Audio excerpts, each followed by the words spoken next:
Regional passport office Chandigarh ਵਿਖੇ ਪਹਿਲੀ ਵਾਰ ਕਿਸੇ ਔਰਤ ਨੂੰ ਮੁਖੀ ਲਗਾਇਆ ਗਿਆ।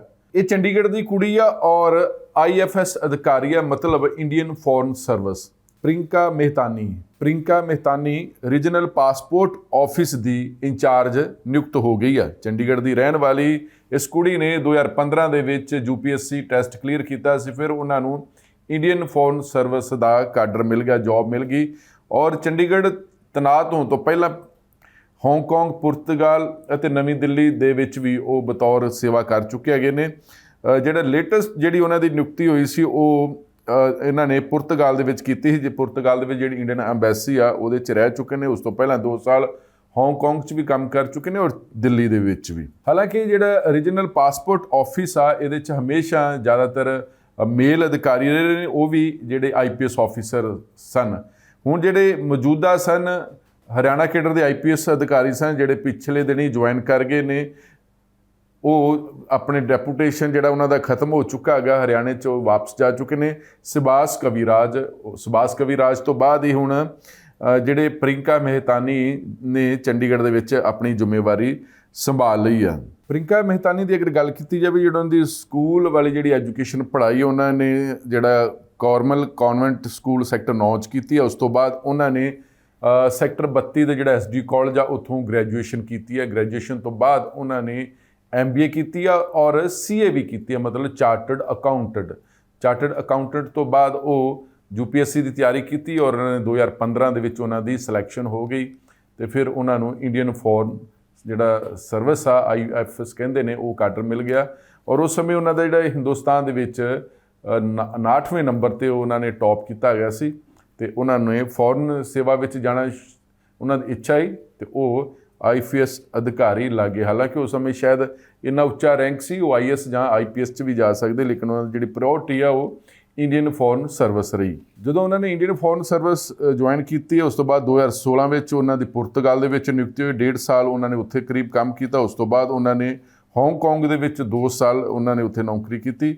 ਅਗਰ ਪ੍ਰਿੰਕਾ ਮੇਹਤਾਨੀ ਦੀ ਗੱਲ ਕੀਤੀ ਜਾਵੇ ਤਾਂ ਉਹਨਾਂ ਦੇ ਜਿਹੜੇ ਪਿਤਾ ਨੇ ਸੰਜੇ ਮੇਹਤਾਨੀ, ਉਹ ਵੀ ਚਾਰਟਰਡ ਅਕਾਊਂਟੈਂਟ ਨੇ, ਚੰਡੀਗੜ੍ਹ ਦੇ ਵਿੱਚ ਹੀ ਰਹਿੰਦੇ ਹੈਗੇ ਨੇ। ਉਸ ਤੋਂ ਬਾਅਦ ਪ੍ਰਿੰਕਾ ਮੇਹਤਾਨੀ ਦੀ ਅਗਰ ਗੱਲ ਕੀਤੀ ਜਾਵੇ ਤਾਂ ਉਹਨਾਂ ਦੀ ਜਿਹੜੀ 2007 ਤੋਂ ਲੈ ਕੇ 2010 ਤੱਕ ਚੰਡੀਗੜ੍ਹ 'ਚ ਹੀ ਪੜ੍ਹਾਈ ਰਹੀ। ਉਸ ਤੋਂ ਬਾਅਦ ਉਹਨਾਂ ਨੇ ਸਿਵਲ ਸਰਵਿਸ ਦੀ ਤਿਆਰੀ ਕੀਤੀ ਹੈਗੀ ਹੈ। ਅਗਰ ਪ੍ਰਿੰਕਾ ਮੇਹਤਾਨੀ ਦੀ ਗੱਲ ਕੀਤੀ ਹੈ, ਉਹ ਕਹਿ ਰਹੇ ਕਿ ਚੰਡੀਗੜ੍ਹ ਉਹਨਾਂ ਦਾ ਹੋਮ ਟਾਊਨ ਆ ਔਰ ਨਿਯੁਕਤੀ ਨੂੰ ਲੈ ਕੇ ਬਹੁਤ ਖੁਸ਼ ਨੇ, ਕਿਉਂਕਿ ਇਸ ਖੂਬਸੂਰਤ ਸ਼ਹਿਰ ਵਿੱਚ ਉਹਨਾਂ ਦਾ ਬਚਪਨ ਗੁਜ਼ਰਿਆ ਹੈਗਾ ਔਰ ਇੱਥੇ ਰਹਿ ਕੇ ਉਹਨਾਂ ਨੇ ਪੜ੍ਹਾਈ ਵੀ ਕੀਤੀ ਔਰ ਹੁਣ ਇੱਥੇ ਰਹਿ ਕੇ ਕੰਮ ਕਰਨਾ ਹਮੇਸ਼ਾ ਉਹਨਾਂ ਵਾਸਤੇ ਯਾਦਗਾਰ ਪਲ ਸਾਬਤ ਹੋਣਗੇ। ਔਰ ਇਹ ਖੁਸ਼ੀ ਵਾਲੀ ਗੱਲ ਹੈ ਕਿ ਜਿਸ ਸ਼ਹਿਰ ਦੇ ਵਿੱਚ ਉਹ ਪੜ੍ਹੀ ਆ, ਵੱਡੀ ਹੋਈ ਆ, ਬਚਪਨ ਗੁਜ਼ਾਰਿਆ ਹੈਗਾ, ਉਸੇ ਸ਼ਹਿਰ ਦੇ ਵਿੱਚ ਉਹਨਾਂ ਨੂੰ ਨੌਕਰੀ ਕਰਨ ਦਾ ਮੌਕਾ ਮਿਲਿਆ ਹੈਗਾ।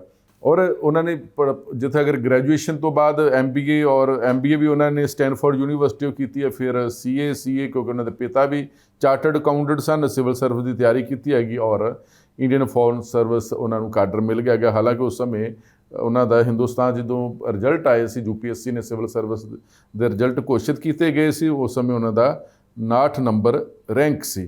ਹੁਣ ਸਵਾਲ ਹੈ ਕਿ ਪ੍ਰਿੰਕਾ ਮੇਹਤਾਨੀ ਜਿਹੜੇ ਇੰਡੀਅਨ ਫੋਰਨ ਸਰਵਿਸ ਦੇ ਅਧਿਕਾਰੀ ਨੇ ਔਰ ਉਹਨਾਂ ਦੀ ਕਰੀਬ 7 ਸਾਲ ਸਰਵਿਸ ਹੋ ਚੁੱਕੇ ਨੇ, ਸ਼ੁਰੂ ਹੋ ਚੁੱਕੀ ਹੈਗੀ। ਔਰ ਅਗਰ ਇੱਥੇ ਗੱਲ ਕੀਤੀ ਜਾਵੇ ਕਿ ਚੰਡੀਗੜ੍ਹ ਪਾਸਪੋਰਟ ਦਫ਼ਤਰ ਦੀ ਗੱਲ ਕੀਤੀ ਜਾਵੇ ਤਾਂ ਇੱਕ ਰੀਜਨਲ ਦਫ਼ਤਰ ਹੈਗਾ, ਜਿਹਦੇ 'ਚ ਹਿਮਾਚਲ ਵੀ ਆ, ਪੰਜਾਬ ਵੀ ਆ, ਹਰਿਆਣਾ ਵੀ ਆ, UT ਵੀ ਆ, ਜੰਮੂ ਕਸ਼ਮੀਰ ਵੀ ਆ। ਉਸ ਇੱਕ ਵੱਡੇ ਦਫ਼ਤਰ ਦੀ ਇੱਕ ਉਹਨਾਂ ਨੂੰ ਜ਼ਿੰਮੇਵਾਰੀ ਮਿਲੀ ਹੈ। ਹਾਲਾਂਕਿ ਹੁਣ ਜਿਹੜੇ ਇਸ ਰੀਜਨਲ ਦਫ਼ਤਰ ਦੇ ਹੇਠ ਜਿਹੜੇ ਸੂਬੇ ਆਉਂਦੇ ਨੇ, ਉੱਥੇ ਵੀ ਛੋਟੇ ਪਾਸਪੋਰਟ ਆਫਿਸ ਖੁੱਲ੍ਹ ਗਏ ਨੇ, ਲੇਕਿਨ ਇਹ ਜਿਹੜਾ ਚੰਡੀਗੜ੍ਹ ਦਾ ਇੱਕ ਆਪਣਾ ਇੱਕ ਜਿਹੜਾ ਰੀਜਨਲ ਪਾਸਪੋਰਟ ਆਫਿਸ ਆ, ਇੱਕ ਵੱਡਾ, ਜਿੱਥੇ ਵੱਡੀ ਗਿਣਤੀ ਦੇ ਵਿੱਚ ਲੋਕ ਇੱਥੋਂ ਪਾਸਪੋਰਟ ਬਣਾਉਂਦੇ ਨੇ ਔਰ ਹਮੇਸ਼ਾ ਇੱਥੇ ਭੀੜ ਲੱਗੀ ਰਹਿੰਦੀ ਹੈਗੀ ਆ ਪਾਸਪੋਰਟ ਬਣਾਉਣ ਵਾਲਿਆਂ ਦੀ।